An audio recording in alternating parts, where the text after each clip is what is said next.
Welcome to the Realty Plus Real Talk series, where we talk to various industry experts for their honest views and opinions and real facts and figures. This is Sapna Srivastava, editor Realty Plus, and today we are talking with Mr. Pranesh Chhibber, who's the country director FII India, which is the Forestry Innovation Investments, better known by its brand name Canadian Wood in the industry. Mr. Chhibber, a very warm welcome to you. Thank you very much, Sapna. Mr. Shiva, Pleasure to be first here. of all, for our viewers who would not be knowing about what forestry innovation investment is, what Canadian wood is, if you can give us a small brief about what FII in India is. Uh, FII India, as the Forestry Innovation, a huge big name, if it can be concised, we are just known popularly as FII India. Forestry Innovation is a crown agency of the government of British Columbia, the westernmost province of Canada on the Pacific coast. Uh, a major chunk of Canada's, or rather British Columbia, Canada's GDP comes out of the forestry industry. It plays a very huge role in the society as well as in the commerce and business of British Columbia. So this agency was set up about a dozen years ago by the government of British Columbia to promote its forest products in the offshore markets. For a very long time, British Columbia forest industry dependent on exports primarily to USA and a little bit to Japan. But then after the 2008-7 recession, it was felt the need to diversify into the other offshore markets. And that's how this agency was set up. We are a non-profit, non-commercial organization. We don't indulge in any kind of business. It's purely a promotional agency. So what we do is get into a geography and then we focus on making the market aware of the forest industry in British Columbia, Canada, about its species. We do a lot of education series like seminars and training workshops, etc. We also undertake what we call as the Tri-Canadian Wood Program, under which we provide a certain amount of some CFT of wood to the prospective pre-identified manufacturers and users to try it out and give us their feedback. And once it is that they're happy and satisfied, we connect them with the suppliers back in British Columbia. We also do a lot of hand holding, and this carries on till they are comfortable to be on their own with the suppliers back in Canada. Okay. So that's a lot. In fact, FII is also about sustainably managed forests. Not many might be aware about So sustainably managed forests. what I will do is forward to you a video. Uh, it's about 5-7 minutes video. It talks comprehensively about the forestry industry in British Columbia. What important role does it play in its lives of its citizen and in the economy? And that will also give you a very deep insight into as to how important sustainability and certification is to us. Correct. Canada, as a whole, happens to be the world leader in sustainable forest management practices. We also have the largest share of forests certified by independent agencies like PEFC and FSC. Both are Europe based. One is based in Sweden, the other one is based in Geneva in Switzerland. So, we in fact take a lot of pride in saying that we do not uh, harvest more than 2% of our harvestable or commercially harvestable forests every year annually. So as a result of which, because of the sustainable practices put into place, which calls for planting of minimum 3 trees back for every one harvested, Mhm. so that it has ensured in the last 30 plus years, we've not had even, I would say, if I have to put a number to it, 0% deforestation. So Okay. 0% deforestation, despite the fact that Canada is one of the world's largest exporter of lumber. Mhm. Okay, so I think we are having this conversation at the right time when the world is going through a global pandemic, and a lot of experts link it to the way we treat our nature. I think FII sets the example how we can harvest natural resources without damaging the nature in the process. So, Mr. Chhibber, what is the level of awareness you would say, in your experience, 40 plus of your professional experience, 20 plus years that you have spent with the wood and wood related industries. Uh, in your experience, what is the level of awareness about sustainable products, about sustainable wood products in India, if not in the world? It's an excellent question because if you are aware, we are a fiber deficit country.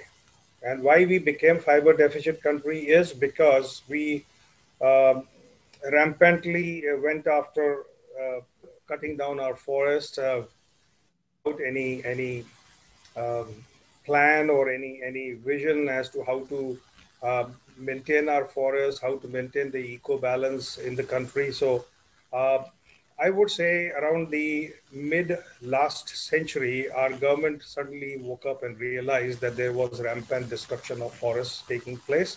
So the government very rightly so stepped in and restricted harvesting of wood from the forest. And that kind of I would say, created the need for the wood to be imported because people required wood to make different products out of the wood, which they were already used to. So you have a lot of wood being consumed in India by way of furniture, doors, door jambs, windows, etc., both indoor outdoor furniture. Plus, a lot of wood is also used for indoor paneling and outdoor cladding, etc. So, um, India continued to import and continues to import.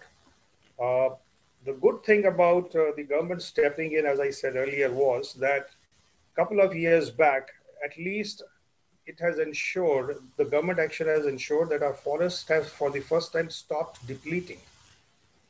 It will take some more time, I would say a few decades, for the forest to start growing again.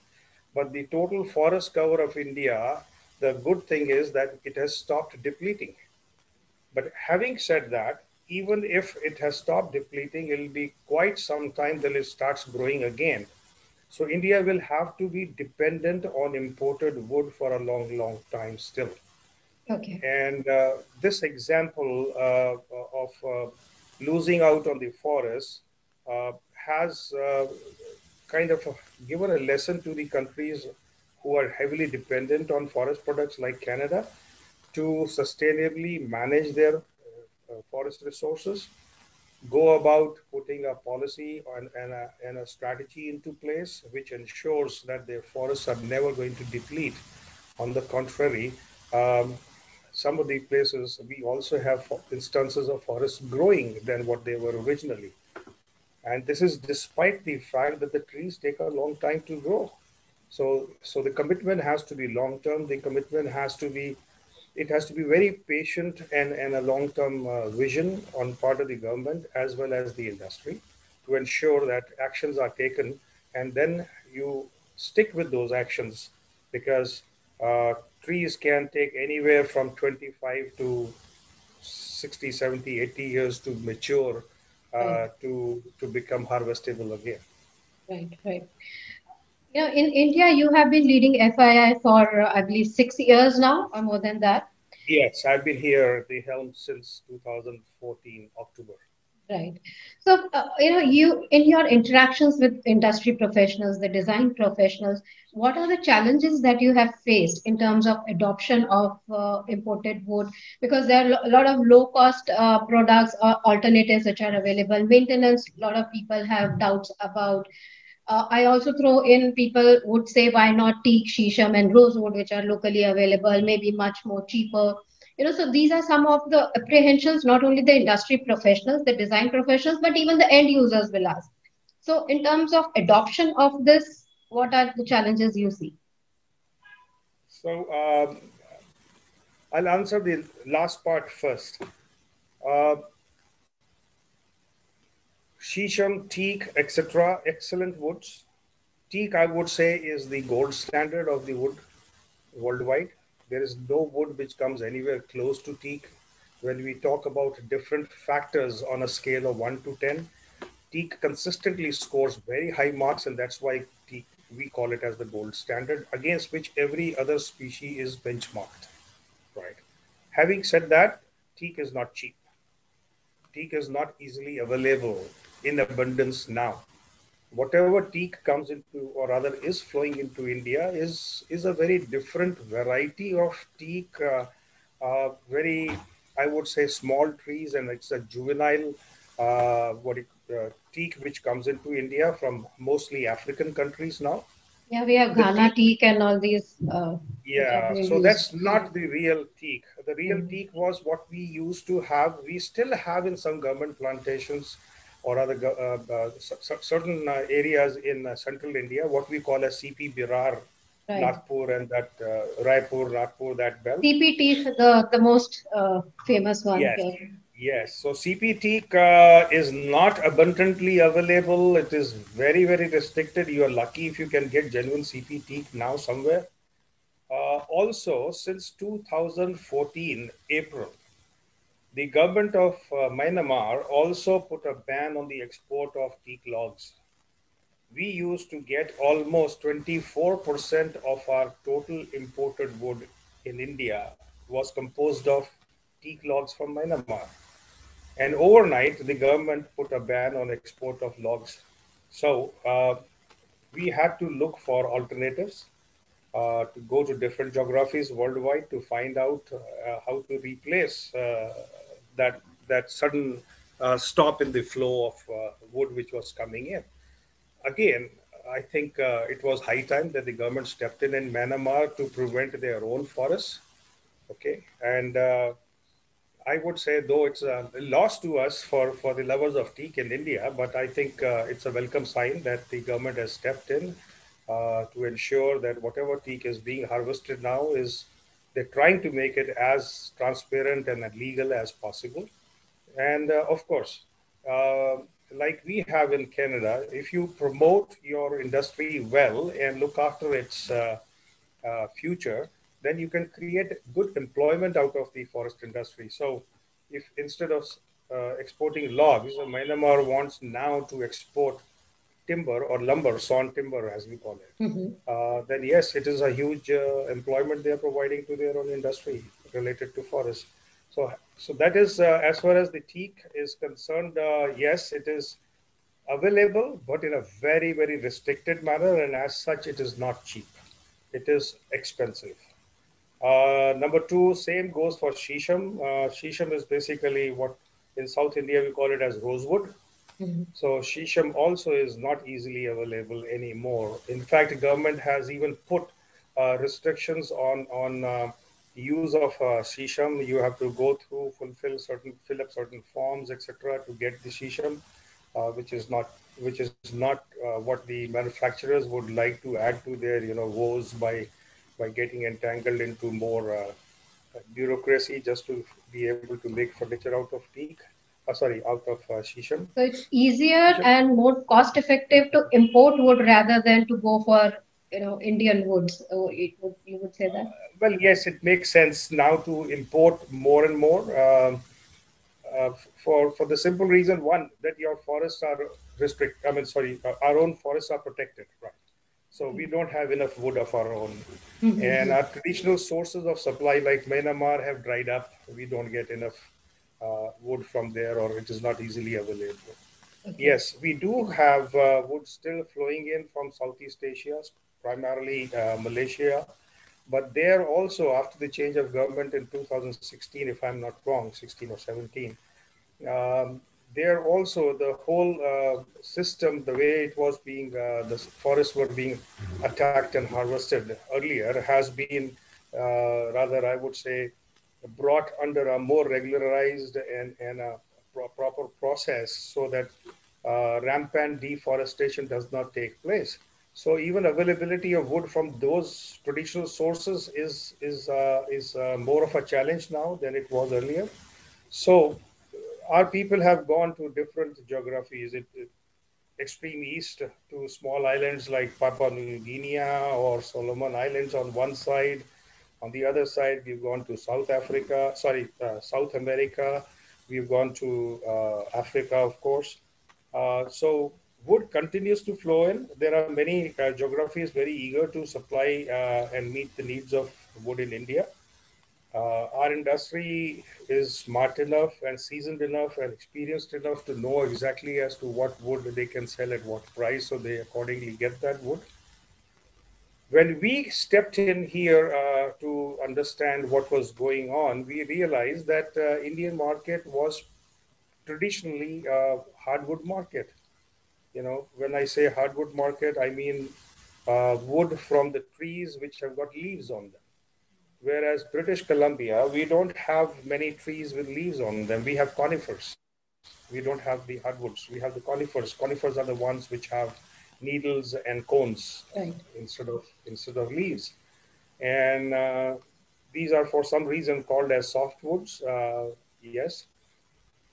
And when I stepped in as the country head for FII, there was very small percentage of softwood coming into India.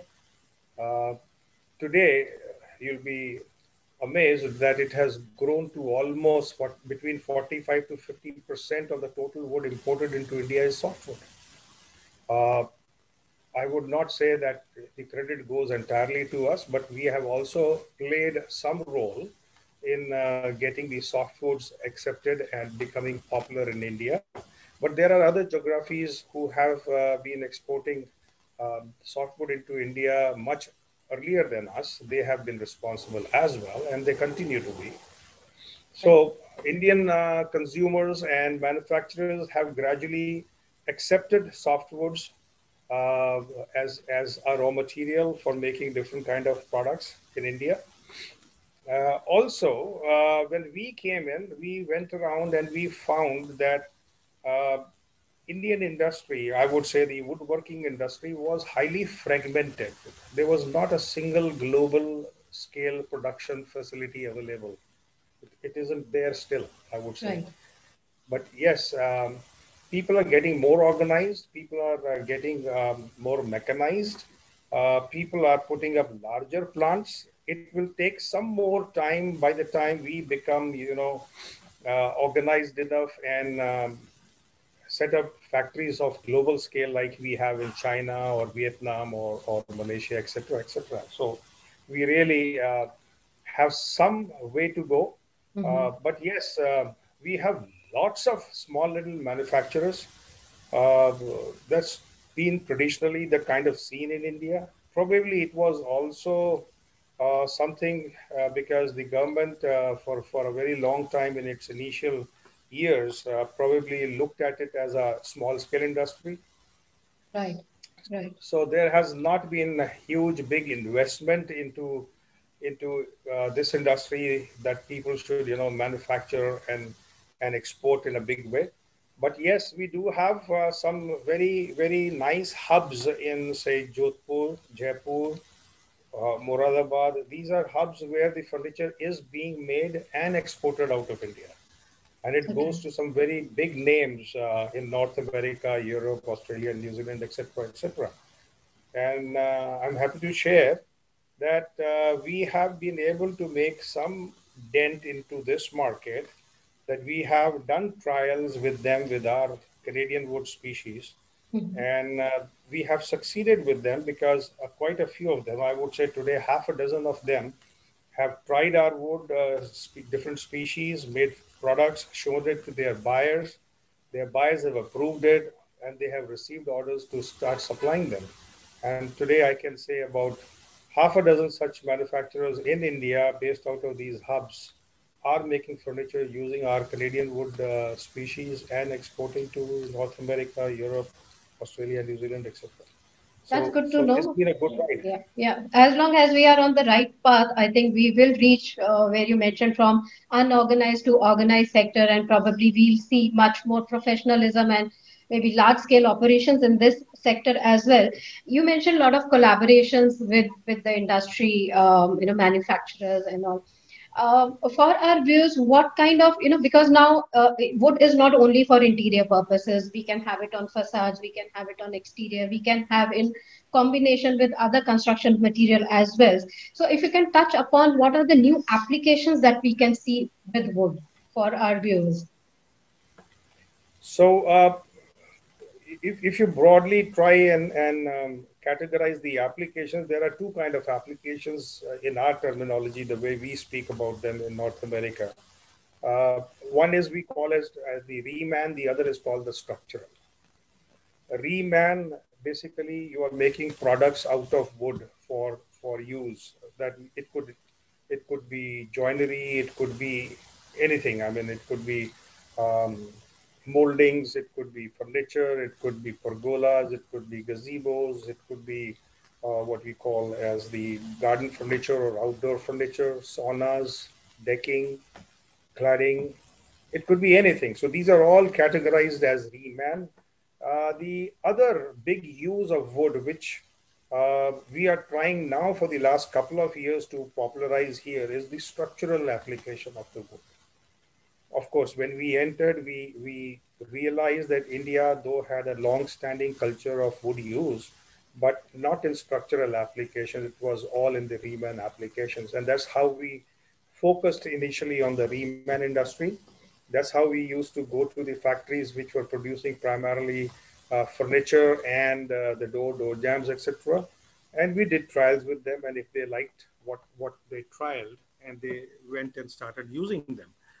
But having done that for almost 4 or 5 years, we realized that yes, there is a potential, because when we went and talked to the um, architects, designers, and especially professionals from the hospitality industry background, we realized that they were looking at creating more exotic resorts, especially more so along the coastline or in the hills, uh, with the using unconventional materials. They didn't want to make another concrete building there. So they were interested to find out if there was expertise available. They would be kind of keen to do these kind of resorts in wood, because most of these people were well exposed, as they have been traveling around the globe, and they have seen so many beautiful resorts and buildings on their trips abroad. So when they come back, they are not very sure about whether it is possible to do it in India, because there are not many professionals who are able to deliver those kind of projects. So we started talking to like-minded designers and manufacturers who would be interested in furthering this industry of making buildings, or I would say small structures in wood initially, and then gradually grow from there into larger structures. And we found a lot of people responding to our initial exploration in this area. And I'm happy to say that we have some very fine examples of what we call as demo projects existing across India, where we have complete buildings made with wood. And that was done by providing assistance to those people technically. So we do a lot of hand holding. We do help them get the technical expertise.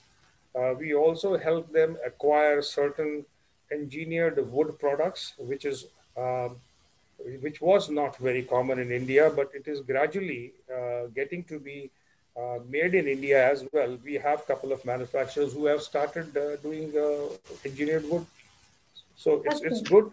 That's good. Yeah. So, what kind of growth and expansion plans, if we, as the last question, are you looking at in India for FII and for the Canadian wood? Oh, India holds a lot of promise, to be very honest. I mean, and if I look at the recent press reports, I believe our industry minister, Mr. Piyush Goyal, had made some comments in the press somewhere saying that they would encourage setting up of furniture hubs in India. Right. Uh, yeah, so and a lot of talk was about the kind of investments which would they would be putting in to help promote these hubs of manufacturing in India, because this why this is important is one, that we've had very good what we call as artisans and skilled workers in India. They can make excellent products, okay, and it can be a very big employment generator also. So if you look at that, yes, it holds a lot of promise. But traditionally, because more and more what we call as the buyers or buying houses from Western world are looking at sourcing furniture from India for reasons known to everybody, because they do not want to be entirely and totally dependent on China anymore. So they are definitely starting or beginning to look at India as a sourcing hub. And because everybody is getting conscious about the responsibilities to the earth, Mother Earth, and they want to have locally harvested wood, which is having certified wood, and they have sustainable forest management practices in place. So they do is, so when they ask for a, or when they are scouting for a supplier, the first thing they do is that we want everything to be made with a certified wood. And 100% wood which comes out of Canada, especially British Columbia, is certified. So this is one thing which we provide as an advantage when we go to these manufacturers. We tell them that, look, hello, here's a wood which is certified, legally harvested, and coming from sustainably managed forests. That is number one. Number two, during our interaction with these manufacturers, we found out that one of the pet peeves was that they wasted a lot of time, effort, and money on sorting the wood once it arrived in their yard. So when we recognized that, and we went back to them and we said that, hello, 100% wood which comes from Canada is, first of all, it is in lumber form. We don't export logs. So the lumber is duly what we call seasoned, it is graded, and it is consistently sized. So that means if you place an order, you get a certain size which you asked for, exactly that size, from first to the last piece. You get seasoned wood, which is almost ready to use after acclimatization, it arrives. You don't have to waste even a single minute trying to sort out the wood, either by grade or by size. So people like that. I mean, they were very happy, and this is one of the pluses I think we brought to them, and they that's one of the major advantages they derived, because it was optimizing, helping them optimize, I would say, their manufacturing. That's good to hear. I mean, what we are hearing from Mr. Chhibber is the prospects are bright. India is now looking at, even as Mr. Chhibber rightly said, the ministries are also now looking at, the government is also now looking at making furniture, making industry a more professionalized segment or the sector of Indian economy. So, Mr. Chhibber, thank you so much for sharing those very valuable information. I think all those who are now hearing, wood lovers like us, would be now making the right choice. And I'm sure after this, 1 year of 2020, sustainability is on top of mind of everyone. So we I'm will sure. be looking at more of sustainable managed forests, hopefully in India as well. And with your guidance, we will be looking at more sustainable applications of wood. So thank you so much, Mr. Chhibber, for being here with us. And I look forward to that video link that you promised. Thank Yeah. Thank you so you much. very much. Thank Thank you. you.